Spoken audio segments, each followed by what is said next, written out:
What is up, everyone? Welcome back to another episode of Hope for Second Generation podcast. I am here. I think you're a co-host at this point with our co-host, Pastor T, co-host, friend. If you don't know by now, he is the founder and the executive director of Hope for Second Generation Ministries. And I've been having a delight. This has been delightful for me. I've been having a good time hearing your story and just, man, been encouraged by all that God has done in you and through you. And it's just inspired me on so many levels. So thank you for your time and for sharing your experiences and your heart. I've benefited a great deal. Yeah. So for this week, also, before we get into this week, if you too also have been encouraged, let us know in the comment section. We want to hear from you. What's been blessing y'all? What's been serving y'all? We love to hear from you. And also, while you're at it, hit that like button, hit the subscribe button. Stay up to date on everything we're doing with this podcast. Today, we're going to talk about the book that you just released. We have two versions of it. There's one in English and Amharic. It's right here, Hope for the Second Generation, how immigrant churches can help rekindle Christianity in the West. I was about to say rekindle. Immigrant children, Immigrant children, sorry. Yeah, I wanted to talk to you about how this book came to be, what inspired you to write the book, and how did we get here? Yeah. I'm glad to be back again and doing this. It's just a great opportunity, really, to share this story. I feel, this is helpful in the sense that, it moves God's vision forward, especially for the diaspora community, the Ethiopian Eritrean community, and beyond that, the first-gen immigrant community as well. Yeah. But the book came about before it was a book; it was a dissertation. That's right. That's right. So in 2003, moved to Fort Wayne, Indiana, to do a PhD program, and went there with one question, and the question is, what does the church for the second-gen immigrant population, Ethiopians, Eritreans, look like? Because I realized, having done first-gen ministry, being part of the San Jose church for 15 plus years and pastoring it, and it grew and still continues to grow, I realized that my children could not be part of it in some way. Yeah. Now, of course, the challenge that we faced at that time with the children ministry and the youth ministry kind of thing, it was all in formation stage. So our children really missed out being part of the community, especially as they grew older and became high school and so on. But then the question became for me, okay, if this is a problem now when they're children, this is not a problem just only for my family. Yeah. This is what every family would feel. I mean, every parent, every family, I'm sure, care about their children. I mean, we want to share the gospel with people that are outside. I mean, people who are not, we don't know, on the streets and that kind of thing.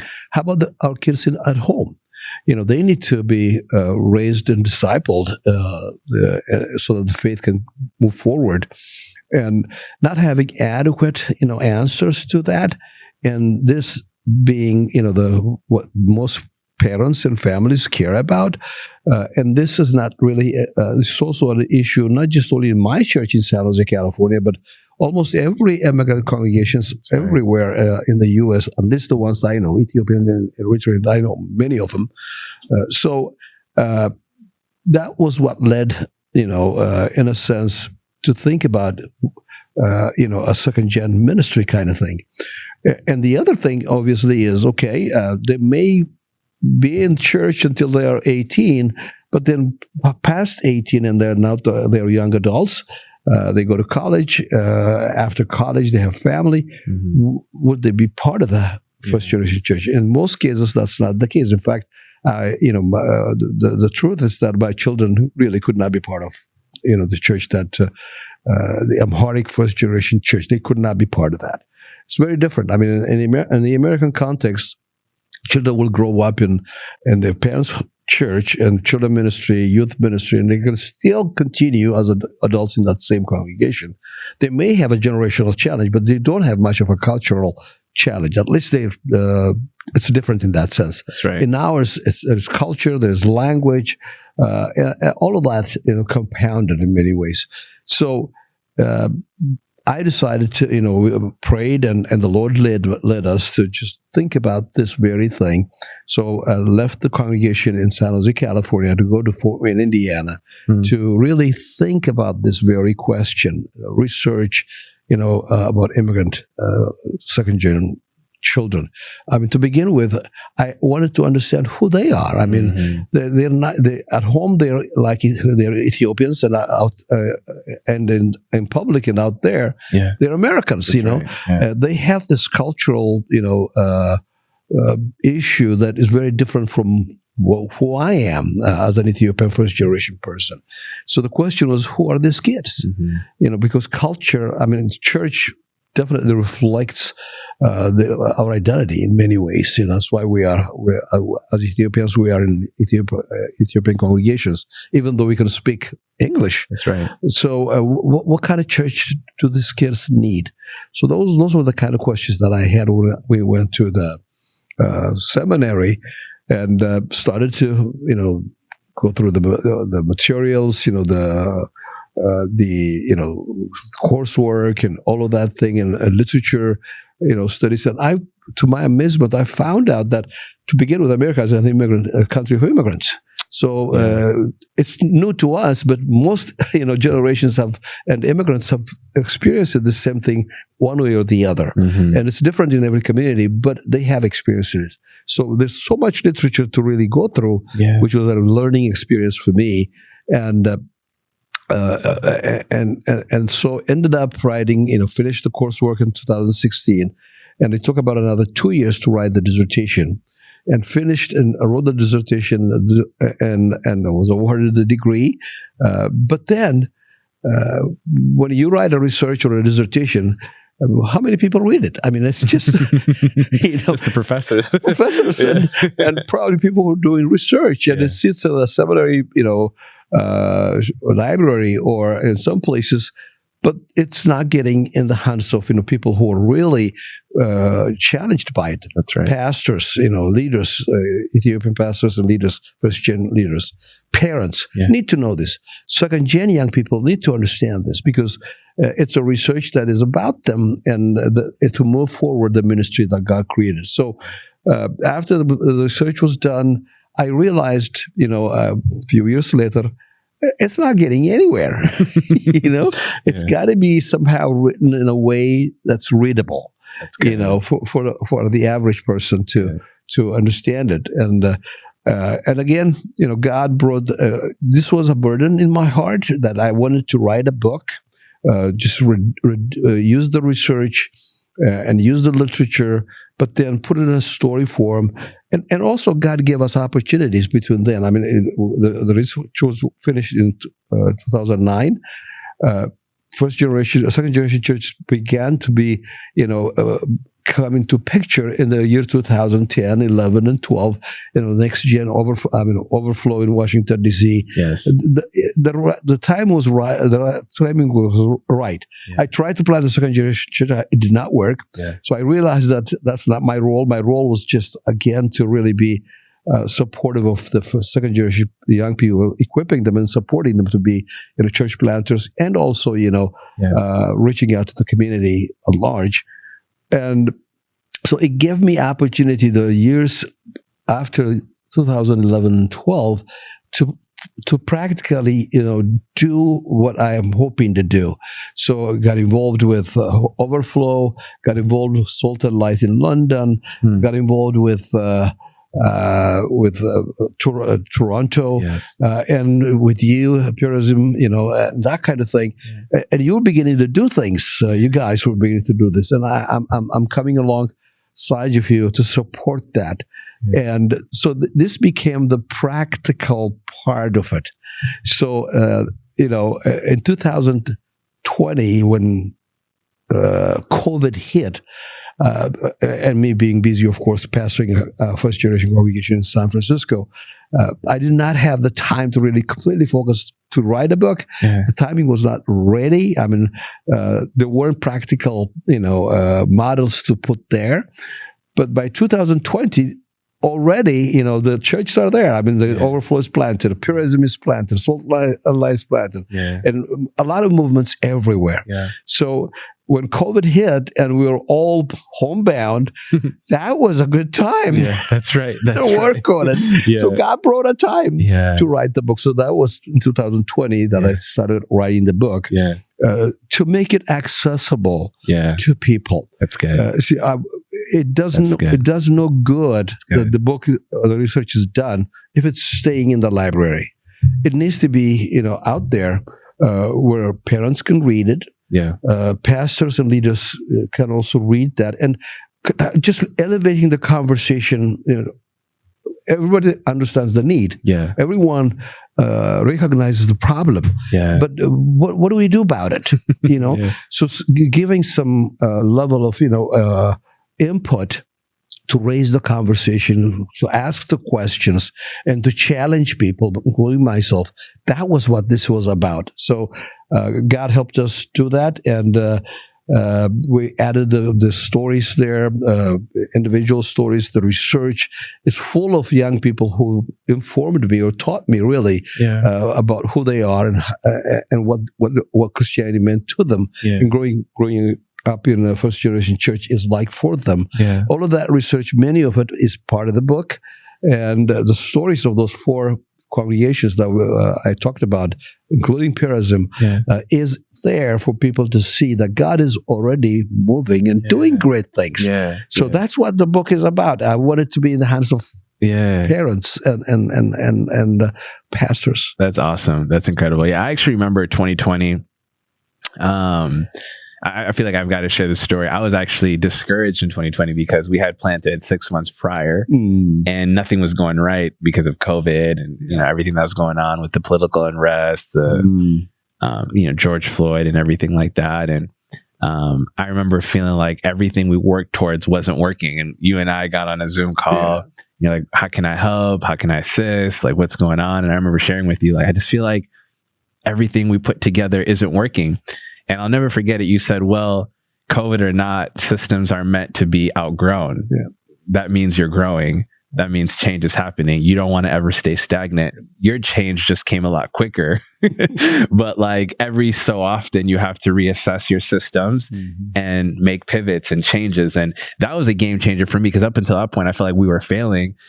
But your conversation helped me understand that, no, we're not failing. We're changing. And it's okay to look under the hood and make some adjustments. That's going to happen. We've made many adjustments since. And so you coming along has also helped with the success of Perazim and where we're at today. So we have always appreciated your voice and your wisdom. I love how you said that you wanted to get this in the hands of parents and how you wanted to bring a solution. I think, especially as young people, second gen, we're really good at identifying problems. We're terrible at solutions. We know how to tear the thing down. We don't know how to build it back up. And I feel like this book is a step forward in building that thing up. I wanted to ask, while you were researching, because we had a unique experience at Perazim Church. When we planted, we thought we were strictly going to reach second gen Ethiopian, Eritrean communities. That wasn't necessarily the case. We started seeing a lot of second gen Mexican, second gen Guatemalan, second gen Ecuadorian, second gen Jamaicans, like we saw a whole bunch of people.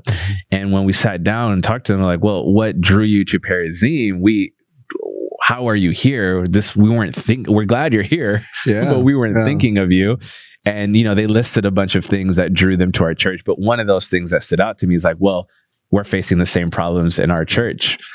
We don't identify with our parents in the way we identify with you guys. Different culture, different ethnicity, same problem. And you guys gave us a place to worship. And you shared how in your research, you realized that this is not a unique problem, that many different ethnicities and groups of people had to deal with this. I wanted to ask you, from your research, what are some similarities and differences when it comes to our unique experience versus those of like different cultural, ethnic descents? Yeah, that's just a good question. By and large, as I said, even the Anglos, right. Germans, Yeah. who came in the 19th, 18th century, they tried to remain German as best as they can. Yeah.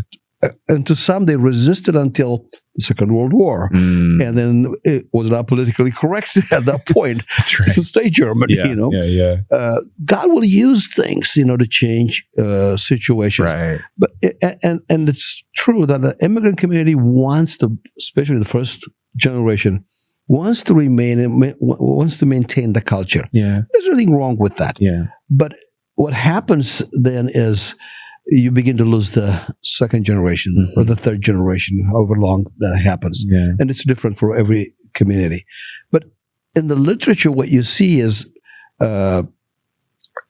with the modern immigrant community, which is not the Anglo, the North European kind of immigrants, the British or the Norwegians or the Germans, but the with the Southern European immigrants, Italians and those Greek, they tend to be more Catholic, more and they try to maintain that kind of a thing. It's a little bit different. Yeah. So there's difference in every sense. Yeah. But the recent immigrants, especially the immigrants after 1965, there was a landmark decision by the U.S.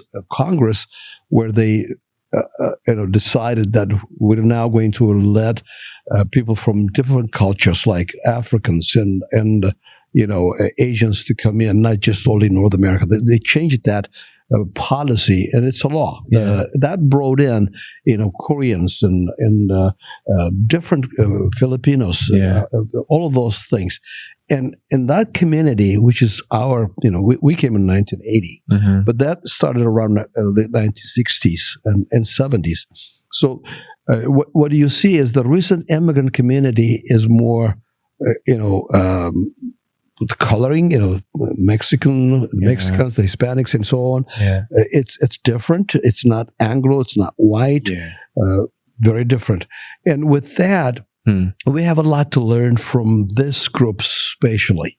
One of the things that I learned and I was surprised about as I was doing my literature studies was looking at the Korean community, for example. Now we know that many Korean church, congregations are becoming more, mainstream and reaching out to the Anglo. But that wasn't the case at the beginning. In fact, when I was doing the literature study in the year 2000, most of the literatures would talk about the silent exodus. They would call it, in fact, they coined a term called the silent exodus, meaning their children, after they go to college, they don't come back. Yeah. And the Koreans, as you know, are the most evangelized group in America. Yeah. 70% of Koreans in America are Protestant.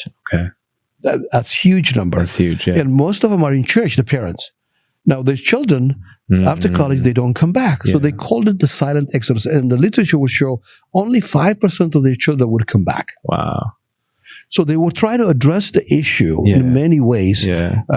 Trying to start an English ministry within the church. That doesn't work because they still want to remain homogeneous, and a marriage is an issue kind of thing. That's right. All of that kind of control, parental control, first generation control, led many of them to just leave. Yeah. In fact, we were telling me who's the pastor in New York that passed away. Tim Keller. Tim Keller is the pastor of the Koreans, and whether they are in his church or not, so to speak. Yeah. So they were leaving their first generation churches. Many of them, in fact, took up more, into the world. So looking at that and seeing the similarities, and they needed to make changes, and they have made changes now. And in many ways, what they've tried to do is they would bring an Anglo pastor for them, for the English speaking, still keeping them in the compound there, or they would bring, they would try to raise someone from amongst them, but still keeping them in that sense.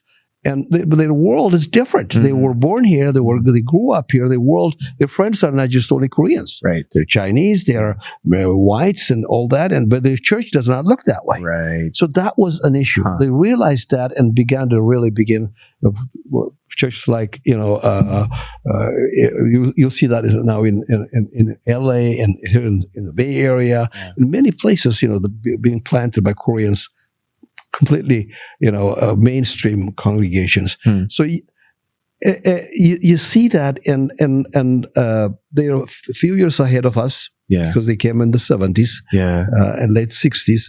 We came here in the 80s, so we have a lot to learn from them. We're behind them, so that was helpful to me, and that also is part of some of the conversations in the book, talking about that and learning, what it is that we need to do as Ethiopians. Again, Ethiopians, in terms of immigration, Ethiopians are the second largest African immigrants into the U.S., just next to Nigerians. So we're huge, in population here in this country. Nigerians, and you've seen how Nigerians do ministry. They try to, even when they do it in English, they try to keep it, Nigerians by and large. So we need to really break out of that and become mainstream, because the gospel is for all people. That's right. I mean, the Bible tells us, Jerusalem and Judea, Samaria to the ends of the earth. We are in the ends of the earth, and we still want to keep it, make it Jerusalem, and that does not work. And that's what this book is about. Yeah, I love that. You noted how the Koreans at some point started to make changes. What do you hope this book does to bring about some of those changes? How do you want to use, because I believe this is a catalyst. This book can serve as a catalyst to help bring us into a new iteration of what we're doing as a church, second gen. And so what's the win for you as you're writing this? You're making it accessible to the public. It's not just a research that's sitting in the library, but now mothers and fathers, aunts, pastors, leaders, second gen can access this. What are you hoping to see as far as change is concerned?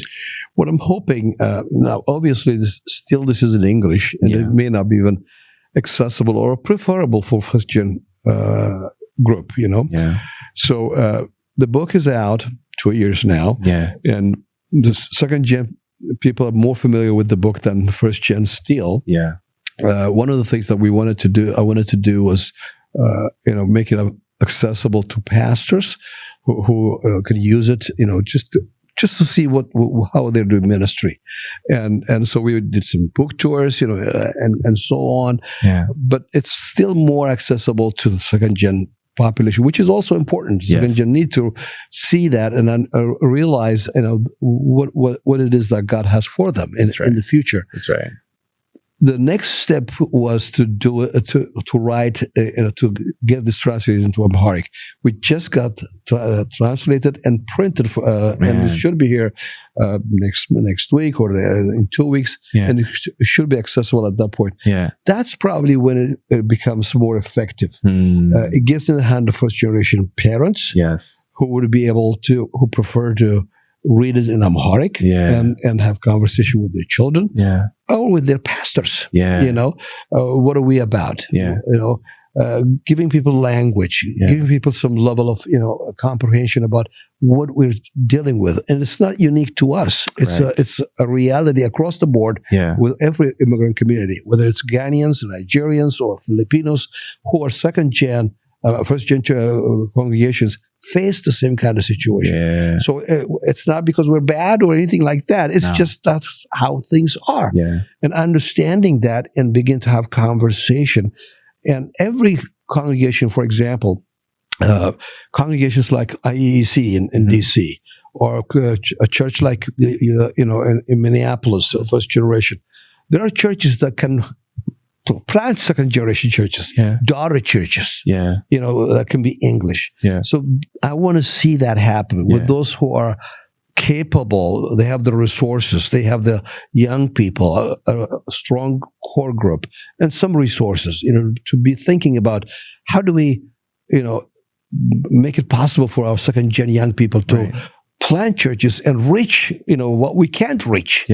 And in some cases, it's churches are smaller. Yeah. Some churches are smaller in some cities. Yeah. And they don't have the resources to do that. Right. In those smaller churches, and in every city that you go in the U.S., you will see many small churches split and split and split. Yeah. Those churches can remain the way they are if they want to do that, as first-generation congregations. Yeah. If they like the way they are, there being 30, 40 people and 50 people and love the community, that's a church. That's wonderful. They can go on. Yeah. But their children suffer because they're smaller and they don't have the capacity. Can they together plant a congregation? An English ministry, in that city, which will not only reach their own children and become, effectively discipling their children and support the first generation congregations in the children ministry or the youth ministry, but also reach the larger community. It can be that there are some strategies that I put in the book how to do those things. Another way to do this is it doesn't necessarily have to be just Ethiopian. If it's smaller,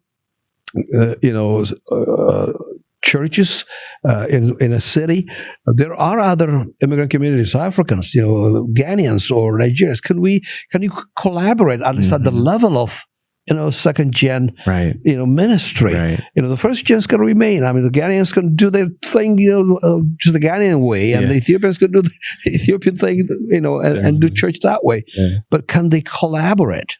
Just giving vision even to the other immigrant communities that we can come together to really impact, not just only reach our children and disciple them and enable them, with purpose and hope, but also to impact the larger whole society where we live in. That's good. That's good. I love that. I've got a very important question to ask you. And I know when we did the retreat last summer, this question got brought up. You tackled this a little bit in the book, but one of the solutions you offer, as you just expressed, is that the second gen plant their own churches. I've heard a lot of pushback from pastors, leaders, even second gen, who say, well, why does that have to be the solution? Why can't we just figure this out and all just remain together? And in the book, I think you do a good job of identifying some of the problems with that.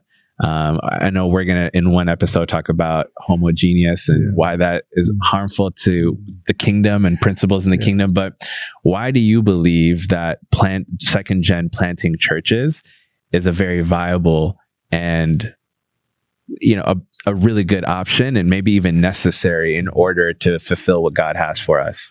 Yeah. When I talk about church planting and second gen planting churches, I am not suggesting that they do this completely, rejecting the first gen. Yeah. In fact, I'm thinking of those churches as, daughter churches that are being planted by the first gen. That's good. So it's not that the second generation just, cut the cords and just say, hey, we're going our separate ways. That's not the case. Yeah.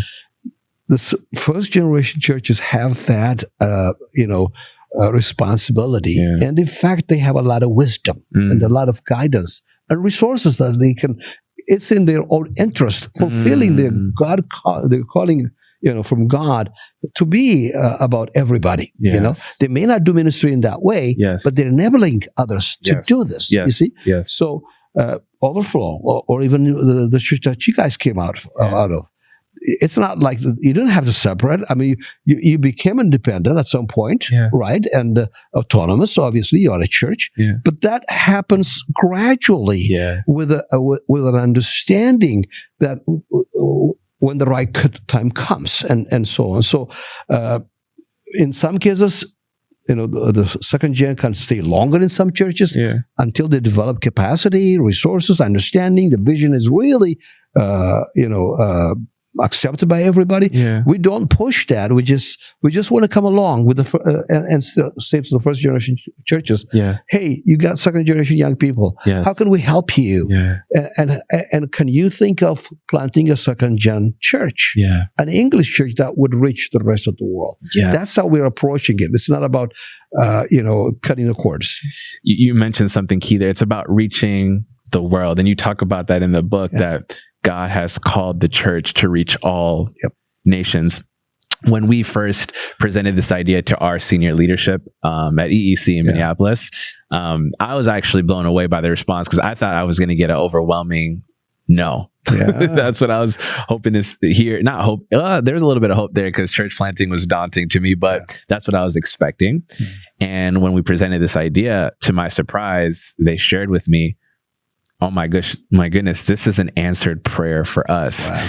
And they shared, your success is our success. Your failure is our failure. And they said, our hope and dream and prayer your whole life has been that you would serve your generation. And this is what it looks like for you to serve your generation. And so they understood the vision. They understood the heartbeat behind what we were doing. We weren't trying to cut ourselves off. We weren't splitting the church. Our aim was to reach our generation in our cultural context. And I think that is the win. And that is the biggest thing that comes out of this, you know. You talk about this in the book a little bit, but I wanted to ask, why is it, when you were writing this, why was it important for you to put down the different examples, whether it be Overflow or would be in London and Minnesota and some of the things that are happening in Toronto? Why was that necessary for you as you're writing this book? Really, I want to really uphold those models and those churches, just to show, to begin with, that this is happening. Okay, it's not just one, it's not just two, it's 3, 4, or whatever. There is more to come. But they're also different in some sense. For example, I mean, the very thing that we talked about with Overflow, they realized, when they beginning to develop a large, team and group, they realized that the people that were coming in, non-Ethiopians, were coming into this facility where there's a sea of Ethiopians, and then they would come for one time, 2 times, and then they would not, So that becomes an issue in itself, and a decision had to be made at some point, maybe for this thing to grow and become more international. This is not the setting that works best. That's good. And that was a decision made by the church. The second gen did not insist, or they did not say it has to be. It was an understanding that came along. So that's what we're talking about. We're not talking about second gen, just start your own thing. No, that's not what we're talking about. Right. We're talking about, first generation churches have, opportunities. They do this, by the way. They plant, daughter churches, other first generation churches in different places. That's right. Why not do a daughter church plant that is second gen, English speaking? Yes. So that's what we're talking about. And our work initially, and I'm a pastor. I'm a first generation pastor. I'm the executive director of the Ethiopian Pastors Fellowship here in America. And those pastors are my friends. They know my heart. I'm not saying, your children just leave, I'm saying to my pastor peers, saying, hey, your church can do this. In other words, you have capacity. Do you have the vision? The question is the vision. He talked about the vision. The church he came out of, they saw the vision. It was an answer to prayer. I want them to see that and come along and help, make that happen. That's right. And in places where there are smaller churches, say, hey, you can stay the way you are, but can you collaborate? Use your social capital, to make that happen. The different churches, in the Bay Area, for example, there may be 5, 6, 7 smaller churches. They can remain the way they are, do ministry the way they do, but can they come and plant, a second gen ministry? I believe they can. But individually they can't. Capacity. They don't have the numbers. They don't have the resources. So it's about first generations planting second generation church. It's not second generation people just going goodbye and we're doing this. No. That's absolutely right. I love how the example that you gave that was taking place in Overflow. We experienced the same thing. I remember when we were just a youth ministry and we were becoming young adults, we're becoming passionate for the Lord. We're inviting our managers, we're inviting school friends. And this is a true story that happened to me. I was in college at the time, and I invited my manager to come to church. I was like, you got to come. God's doing something special. And I wore her down, and eventually she said, I'll come.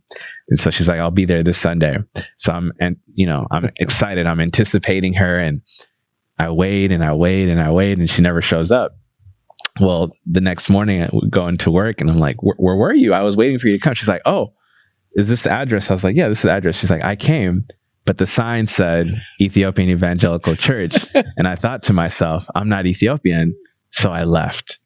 And I was like, you should have at least called me at the very least. Like, yeah, we meet in Ethiopian church. But to her, she felt like maybe she got the wrong address. She felt like maybe I'll be an outsider. She drove, she made the she took the time to come out. Yes. But just the name alone was enough to deter her. Exactly. And so you're right. I think we will hit a cap as we stay. Yeah. And I love how you beautifully said it. You know, the aim isn't for second gen to just abandon the first gen. No. In fact, I'm a firm believer that we can't do this without the first gen church. Yeah. It's about the first gen church actually planting a second generation. Exactly. Yeah. And that's how, that's what hope for the second gen is. It's not about, and young people probably feel like they'd be, disrespectful or not honoring their culture or feel guilty, to do that. Hey, it's about God's vision. That's right. And you're doing it with the blessing of your parents. Yes. That's what we're talking about. And in some places, it may take 2 years. Some places, it may take 5 years. Mm-hmm. It is something that, each group or each congregation will have to figure out with God how and when to do this best. But at least think of it as a vision. Yeah, it's important. Yeah. Our children don't remain children. Right. They become adults. Right. They get married. They have children. They need a church where they will raise their children. Yeah. And if this culture is not, for some reason, it's not going to be the place where they raise their children, the third generation, then they need to have a space. Right. How do we make that happen? That's right. That's right. And I think the book does a great job of giving some practical handles on how we can. I feel like we could sit here and talk all day about the coming of this book and the heart and the motivation. My last question would be, for you, what is the win as parents are picking this book up, as first gen pastors are picking this book up? I know the Amharic version is about to come out. In fact, by the time you're listening to this, it's already out. I want to ask, what's the win? What would you like to see as a result of people reading this book? I want to see conversations in churches. Lay people engaging their pastors and encouraging them. Yeah. Hey, we're with you. Yeah. Let's do this. Yeah. It does not have to come always from the pastors. Right. Pastors are busy with managing the congregation, and the needs of the immigrant community is not easy. Right. I mean, most of the immigrant population, as a pastor that I have interacted with, have left home.